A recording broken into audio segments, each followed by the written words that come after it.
of this rally, and we're not just here on Idle Friends. We're sharing this book, The Great Controversy. It is the book of the hour to wake people up to the events that are taking place. The final events will be rapid ones, and we are seeing just this. So stay tuned as we share the gospel of Jesus Christ.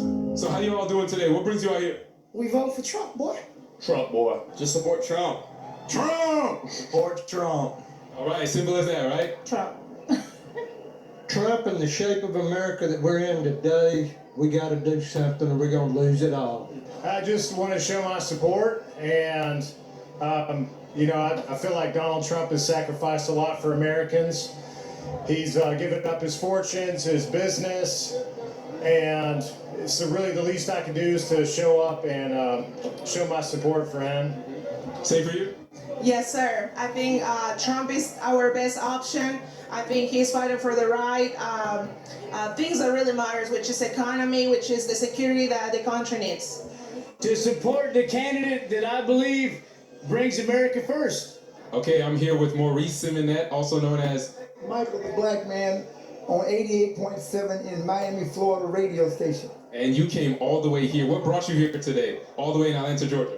To defend Trump against Kamala, who I perceive as the devil, serpent, Satan, and the dragon. President Trump is coming to Atlanta, and I have to be there. I missed him 5 years ago when he came here. I was too late. What were your reactions in real time when you heard that in Butler, Pennsylvania, he almost lost his life at that rally there? Very sad that that could even happen, that the Secret Service wasn't on it to prevent it. It was so obvious. Well, my first reaction was fear because I saw him go down, and we didn't know what kind of condition he was in. All of the clips is just like they didn't give a rat, excuse my language, for what was happening or fixing to happen.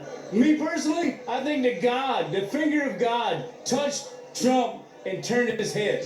What do you feel about J.D. Vance? Good pick? Bad pick? I think he's an alright pick. I mean, in my opinion, he's kind of bland. I think it'll get the job done. I mean, you could have done better, but, I mean, it's Trump. What else can we say? I love J.D. Vance. I watched the Netflix video of him. Trump, one thing that he has said constantly over the years, he's going to give power back to the churches. How do you feel about that? I totally agree with that because we got to give more power back to God. And he says churches, he's talking about God.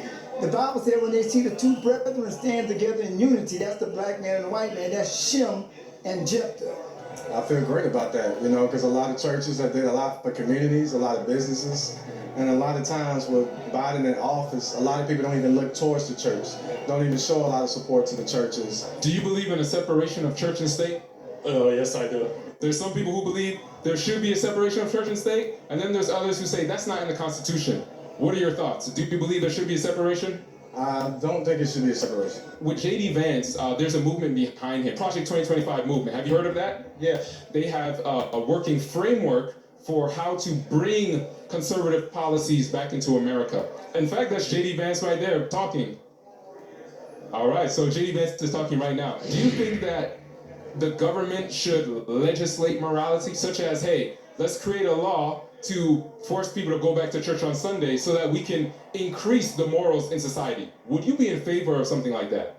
I don't think so. I think the state needs to protect people's right to worship. I'm not big on forcing religion into society. I think everyone should get their own choice. And also, Project 2025, I don't think Trump is that involved with it. I don't think that people should be forced to worship what they worship. You know what I mean? Everybody's different. You can't force people to do what people don't want to do. How would you feel if the state, the government of America, were to legislate a law that forced individuals to worship on Sunday for the sake of increasing morality?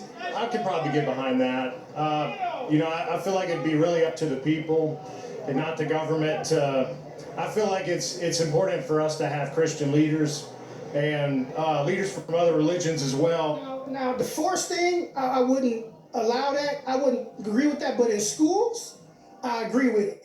Because instead of teaching kids about stuff they're never going to learn about when they grow up, teach them something that's going to be in their heart for the rest of their life. As a Christian, I support God, and I think that, the schools need to be teaching it. I feel like it's pretty beneficial to have it in schools. So what about you? Do you think the government should legislate morality, to get the citizens back to God?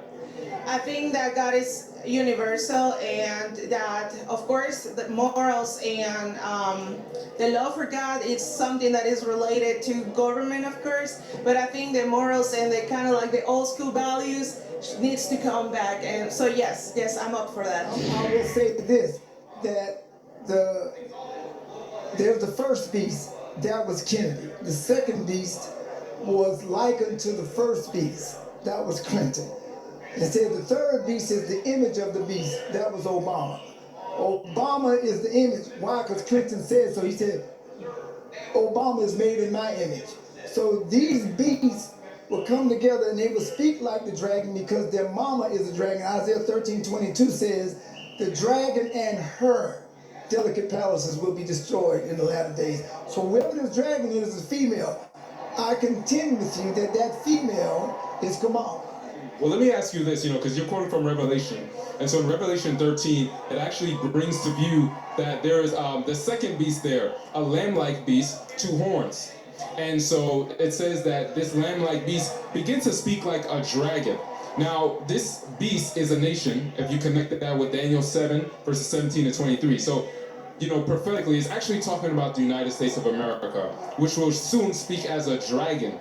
Now, the dragon is primarily Satan.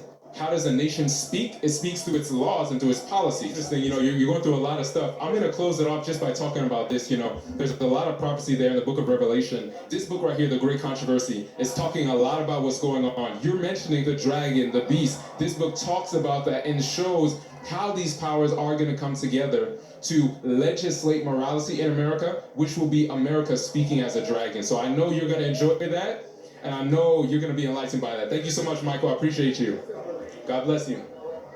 As we're seeing this movement happening in society, again, there's a moral decline in society. A lot of people are here to support Trump because they want the morals back. When you begin to see movements that are forcing people to get back to church, even to worship on Sunday, then I'm sure you'll be reminded of this book. This is a book called The Great Controversy. You have that? All right, wonderful. So just show it to the camera real quick. Powerful book. It talks a lot about what's going on right now in the political realm, how it's going to affect us, and even how it connects it with Bible prophecy as Christians, as some of you mentioned. Any last comments for me? Trump 2024. What else can I say, baby? What else can he say? What else can I say? Same thing as him. Trump 2024, baby. Hope you all enjoy it. Absolutely. Thanks for sharing your message. Appreciate it. Guys, and God bless you. Thank you. All right, Mr. Reed. So what brings you out here today to the Trump rally? Mr. Trump is bringing thousands of people here, and they need the great controversy. We've been giving out great controversies for a purpose, and that is God needs to warn a people of the end of this world. And they need to be told that they've got a mansion waiting for them in heaven. So we're giving them a free chance to get a free book to give them that warning. Amen. I love it. And so I take it you're Seventh-day Adventist, right? I am. Now, I heard that you were at the previous Trump rally in Butler, Pennsylvania. Is that correct? That's right. We had heard what maybe sounded like firecrackers, but we didn't think anything of it. So this cluster of people, stream of people is coming toward us, and they're in a dead earnest, serious faces. And so we're watching it, and just at that moment, someone hollered out from in that group, "Shots fired." Then people started coming through on their cell phones with pictures of Mr. Trump with blood on the side of his face and so on. And it became obvious that it was not a mass shooting. We gave away 3,300 and I think it was 50 books. Continue the work. Everyone needs to hear about the book, The Great Controversy. It is the book for this hour. So God bless you and your team. The seed has to be sown, folks. Laodicea has to wake up. I struggle to try to get pastors to come and let me make an announcement in their church so I can recruit people. I get a nothing. So we would love to, I'm having to fly people to go something that the local people should be doing. As you can see, a lot of the Sunday preachers are here, and our churches need to be here to represent the flocks.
at the Trump rally. Of course, there's still more individuals here, but we passed out hundreds, even thousands of this book, The Great Controversy, the book for the hour. And as I was walking back, there was a lady, she tapped me on the shoulder and she said, "Thank you so much for what you're doing."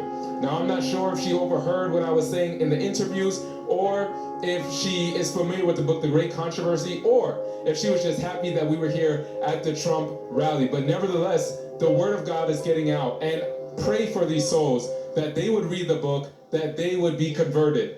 God bless you.